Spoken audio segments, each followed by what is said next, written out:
સુરતથી વધુ એક મહત્વપૂર્ણ સમાચાર। સુરતમાં દેશી દારૂના અડ્ડાઓને લઈને ફરી એકવાર રાજકીય ગરમાવો જોવા મળ્યો છે।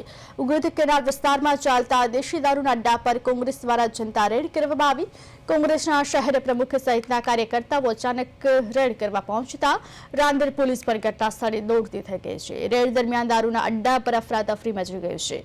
કેટલાક લોકો હાથમાં દારૂ લઈને ભાગ્યા તો કેટલાક બૂટ ચપ્પલ મૂકીને ફરાર થયા છે। પોલીસ દ્વારા સ્થળ પર પહોંચી બુટલેગરો સામે કાર્યવાહી કરવામાં આવી છે। મોટી સંખ્યામાં દેશી દારૂનો જથ્થો ખુલ્લેઆમ મળી આવ્યો છે। સમગ્ર ઘટનાને લઈને વિસ્તારમાં ભારે ચર્ચા જાગી છે। ઉગરત કેનાલ વિસ્તારમાં કોંગ્રેસ દ્વારા જનતા રેડ કરવામાં આવી। વધુ વિગત સાથે અમારા સંવાદદાતા અરવિંદ રાઠોડ જોડાઈ ગયા છે। જે અરવિંદ, ઉગરત કેનાલ વિસ્તારમાં કોંગ્રેસ દ્વારા દેશી દારૂના અડ્ડા પર જનતા રેડ કરવામાં આવી, શું છે વધુ વિગત?